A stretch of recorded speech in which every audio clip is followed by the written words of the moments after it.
What was the craziest time you had to hold in your laugh during a serious moment? My school made the worst mistake of putting me, Leo, and Marcus in the exact same history class. We never paid attention to a single lecture. We would just make eye contact across the room and lose our minds laughing over nothing. Our teacher completely despised us. He had been teaching for 30 years, stopped caring around year 5, and was always one bad day away from quitting on the spot.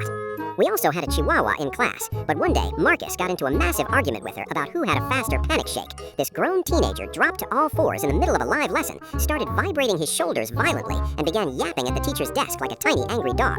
Me and Leo were on the floor, completely gone. Marcus was easily the dumbest person in the room, and he wore it proudly. Then one Tuesday, the teacher walked in and the atmosphere was completely off. It was not his usual irritated silence. His eyes were bright red.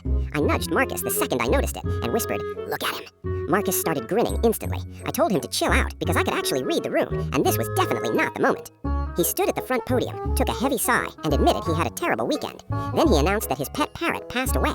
The entire room went dead silent. Then he explained what happened. The bird broke out of its cage, flew straight into the ceiling fan while it was running on high speed, and crashed into his soup bowl. I felt the pressure in my chest hit me instantly, that exact feeling that shows up when something is absurdly funny, but you know you cannot react. I stared up at the fluorescent lights. I bit the inside of my cheek until it hurt. I started counting floor tiles, doing random math in my head, anything to stay focused. I looked to my right. Leo had his head buried flat on his desk, his whole shoulders shaking uncontrollably. I looked to my left. Marcus was staring right at me with both hands slapped over his mouth, eyes completely tearing up, fully locked on my face. I looked away. I looked back. He made the face, the wide-eyed, puffed cheek expression that meant, "I am so sorry, but there is no stopping this."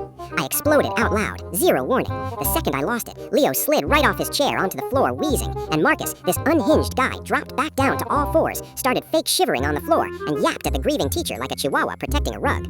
All three of us spent 5 full minutes laughing hysterically, completely incapable of holding it in. Meanwhile, our teacher stood at the whiteboard, staring at us like he was questioning every single decision that brought him to this job. He just pointed directly at the door.